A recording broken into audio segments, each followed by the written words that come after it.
2nd of September 2022, Friday afternoon, about 7. I left at about 10 to 6. Takes about an hour to get from Paderdno to climb the top of this hill, which is only about 500 metres, but it's a 10-degree climb all the way. I like Friday afternoons because you get a 2-day break, you can really relax.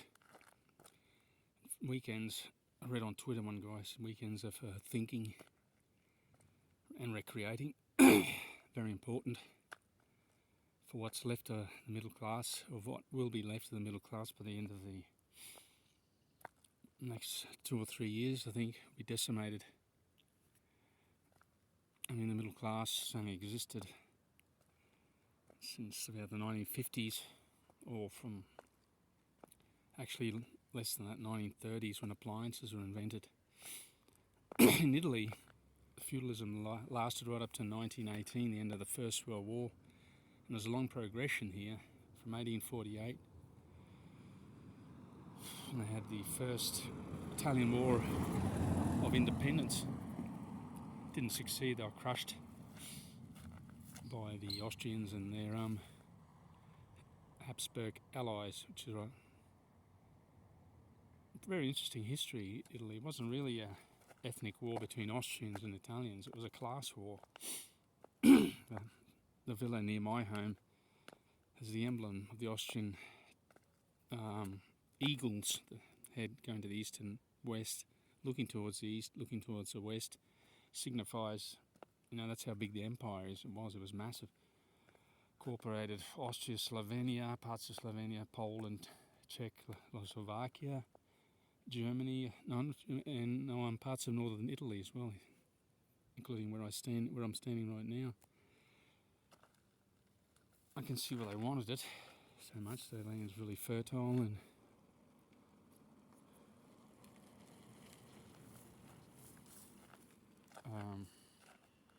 anyway, it was a class war basically, because I've got 5 villas near my home at Paderdno. You can check it out on Google if you want.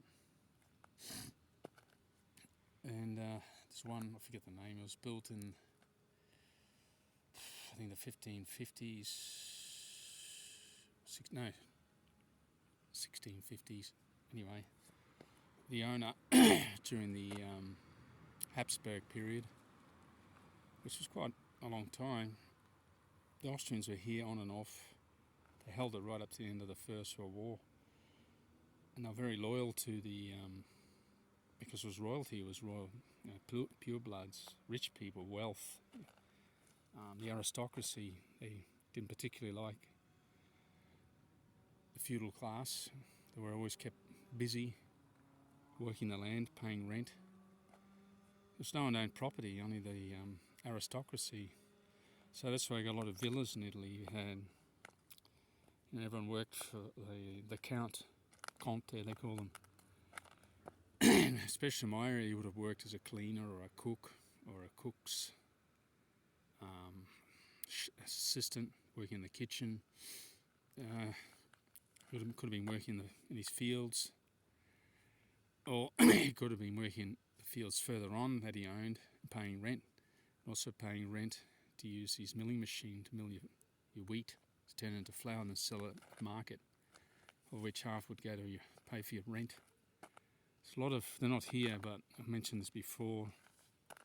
Maybe that house there in the foreground, that's the priest's house. He doesn't live there anymore. There used to be, they told me, 3 or 4 priests when more men were dedicated to the order.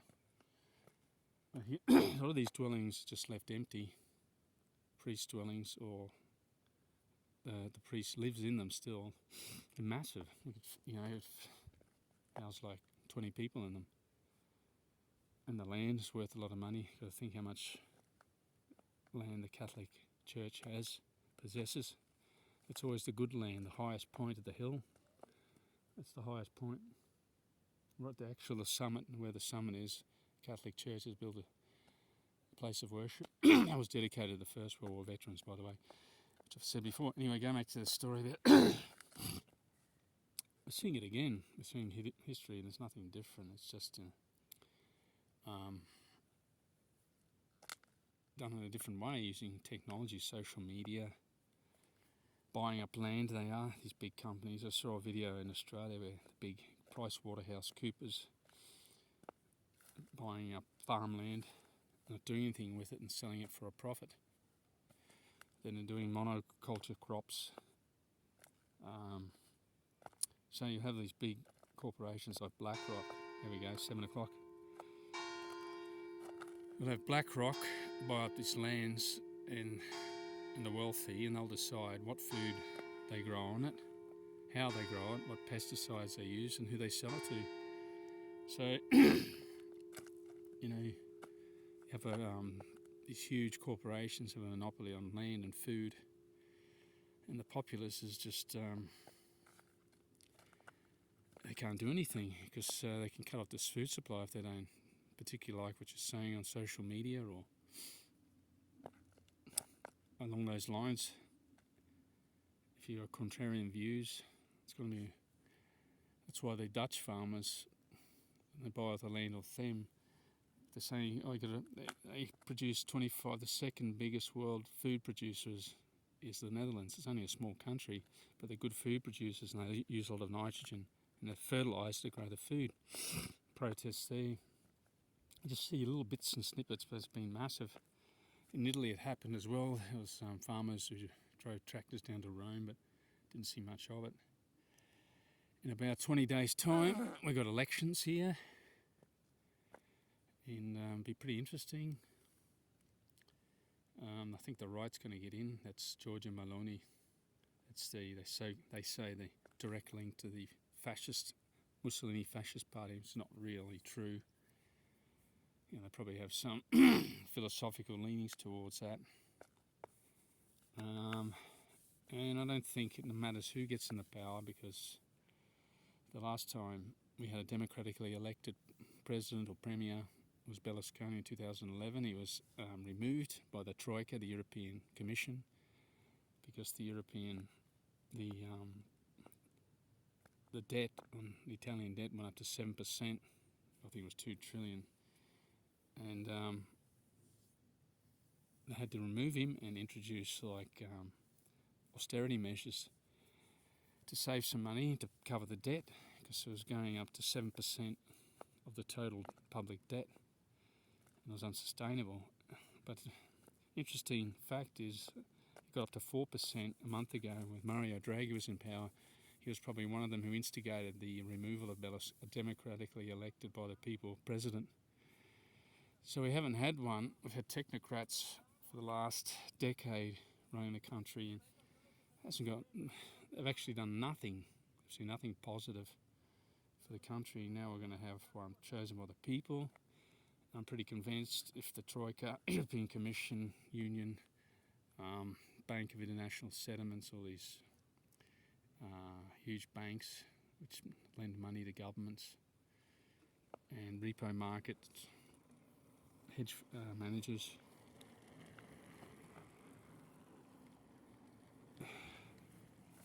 they'll intervene, because no one understands. Most people are financially illiterate, including myself up until recently. And I still don't. There's so many things to learn, like ETFs. Well, I'm studying that at the moment. And it's like an investment you can have. I bought some gold ETFs, exchange traded fund. Apparently, it's linked, connected to the value of the rising stock price of that commodity or stock. Didn't explain that very well, but I'm studying it, and I'm studying what credit default swaps are, mortgage-backed securities. I study that. It's basically mortgages packaged up and sold as an investment to people in the market, even though the people who buy the house might have very, very, very good collateral. Go broke. That's what happened last year, 2008. They were giving out loans to anyone and everyone, selling them in a package, bundling them up and selling them as an investment. And a lot of these people didn't have a very good credit rating and it went broke. The mortgage-backed security debacle, the second rate, the mortgage. It was a mortgage real estate crisis. And if you watch these, you got to really dig up on the internet good programs, such as Monaco 64. His guy really switched on. I'm pretty sure he's accurate in his predictions. They got the central banks are in trouble. They don't know what to do. And the average person here, like pretty quiet, doesn't realise it. They haven't got a clue because no one studies finance. I teach doctors how to swim. And you get into discussions about banks and the repo market, the short-term overnight money lending mechanism banks lend to each other. They don't know what I'm talking about. These are people who are well educated. They've done 6, 7, 8 years of university. A very specified, narrow field of study: anatomy, physiology, and all those sorts of things. Same with dentists. They got them, because they're a high income earner. They probably invest some time with their high income into investments, but they wouldn't know in great detail how money is created and how inflation is created. It's even debated today on Twitter, on YouTube. What is inflation?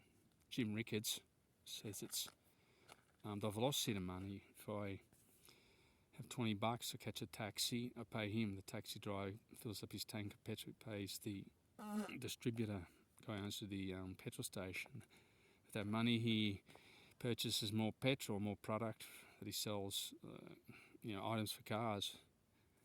That's what he says, and it's by do that. And it's like by a factor of 5. It causes inflation. How many times it changes hands? And you got Peter Schiff. He goes, no, it isn't. It's the expansion of money supply. So, and that Lynn Alden, I think she's pretty intelligent, but she gets into too much technical detail. I think it confuses people. If you want to watch someone about finance, who knows a lot about finance and money markets and how money is created, how banks function, listen to Jim Ricketts. Explains it in really clear terms, easy to understand. Also Mike Maloney, even though he gets some tongue twisted like me to some extent when he explains things, but I highly recommend Jim Ricketts and another guy, Mark Faber. Mark Faber's getting old, but explains it in easier terms for people to understand. There's Lynn Alden, when you see her on Twitter, she's got all these charts, you look at it, it's like you're looking at someone's throwing a plate of baby food on the ground. It's just can't work out what it is. Just trying to explain. You have to, let's just sit there for 3 hours, study it. So, another guy, he's Swiss, Ergon von Gerwitz, actually owns a gold vault in the Swiss Alps, hidden. So that's for people who like protecting the wealth. They have their physical gold stored in the Swiss Alps in a bunker. So he's real old school, and he understands money really well, and he explains it in really simple terms. It makes sense, even though he's an older generation.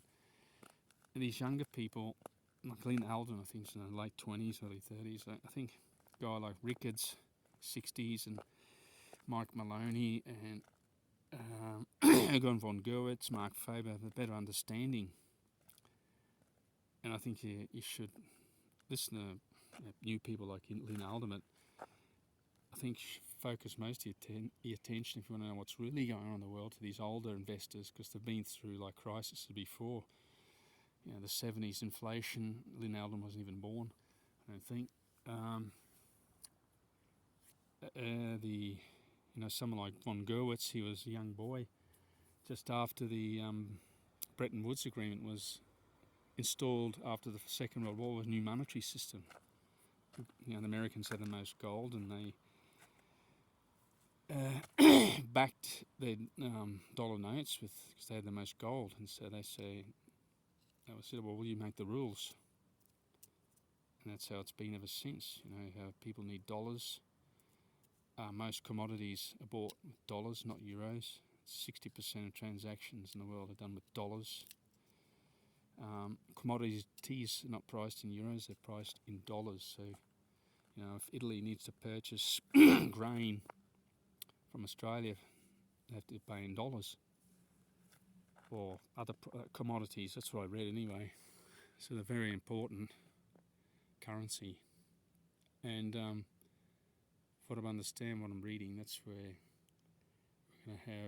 we're having a huge, the debt bomb has exploded, and it's starting to like expand. The force of energy is starting to accelerate and expand out. It's knocking everyone over in the process. You'll see all the peripheral countries fall down first. Look at Sri Lanka, look at Turkey. There's a lot of African countries that are, there's a lot of social upheaval, although there's always been in Africa. But you look at the charts on euro, the euro's like parity with the dollar, American dollar. It's losing purchasing power, I know, because I use it every day. It's going down. You know, they pride themselves, oh, we've lowered the price. The diesel went up to $2.20 a litre, went back to $1.73, now it's gone back up to $1.81, went up 10 cents in a week again.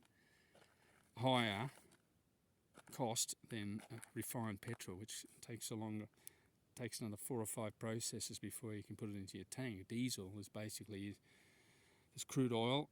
It's like the first process after crude oil. You got diesel. It's very crude. It's viscous. And it costs more. It doesn't make any sense. I mean, to get petrol, unleaded petrol, it's another 3 or 4 refining processes, but it's cheap. It doesn't make sense. I'm just glad there's no one around. It's just unbelievable. Anyway, it's a strange, quiet. People are really aware of what's going on at the moment. Like every single person, I'm a swim coach that comes to the pool, talks about energy costs and the impact of energy it's going to have on business. Predicting. We use gas to heat the water, obviously. It comes out of the ground. We've got a well. Comes out of the ground at 16 degrees in winter, and we've got to heat it up to at least 29. At 32, we've got 600,000 litres of water to heat up and maintain constant temperature, and that burns in peak season about 400 cubic metres of gas a day.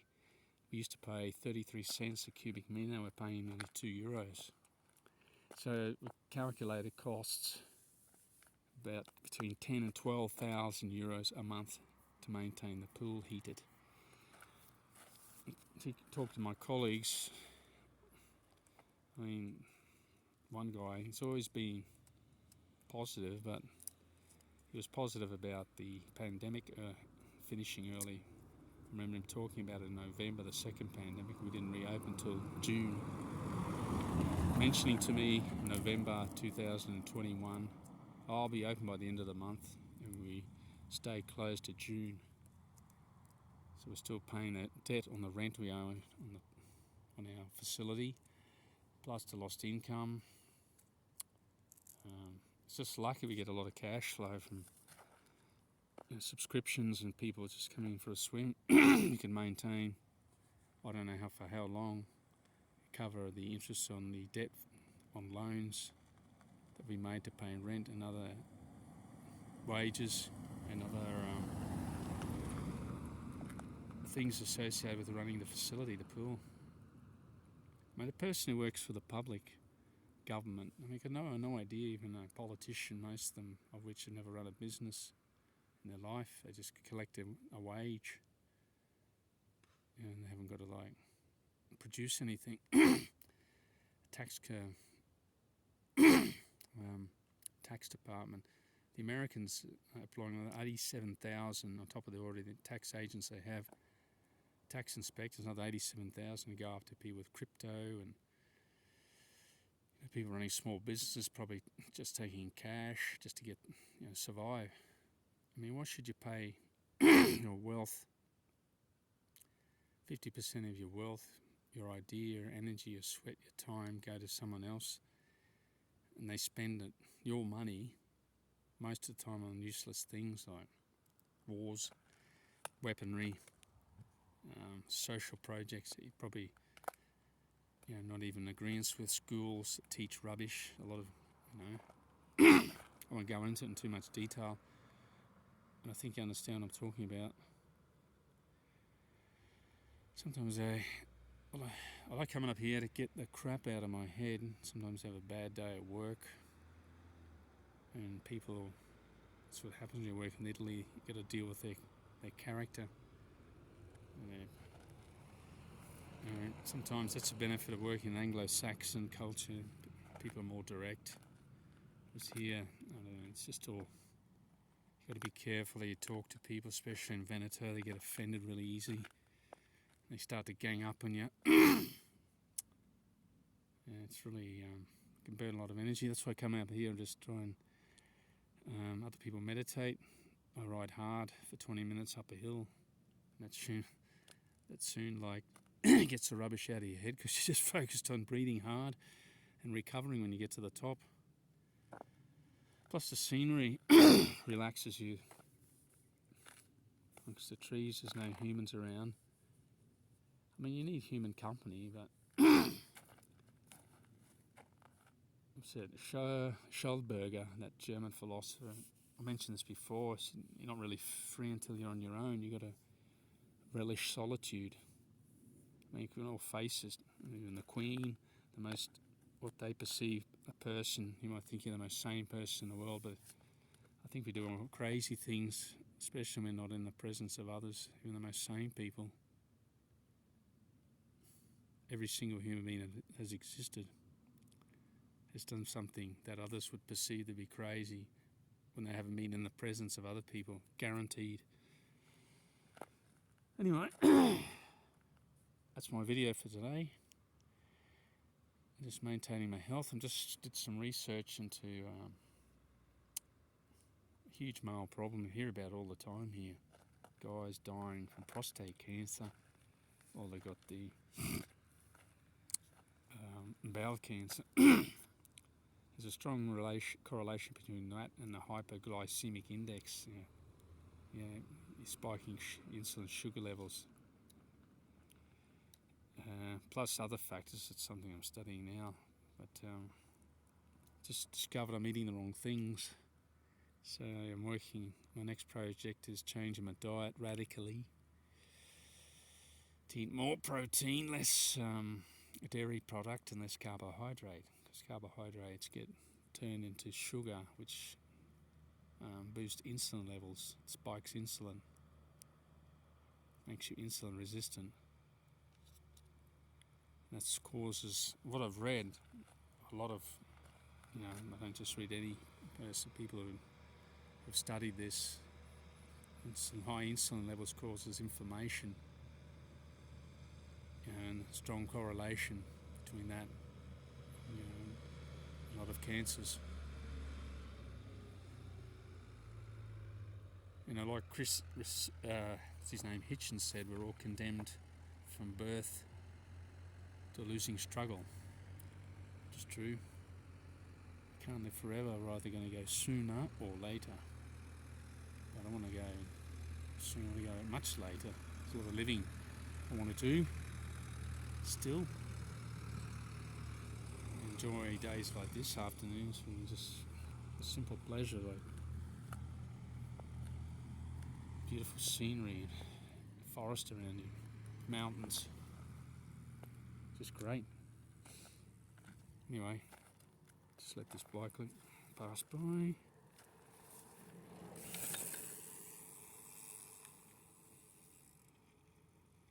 I think I'll head off before it gets too dark. Have a good day.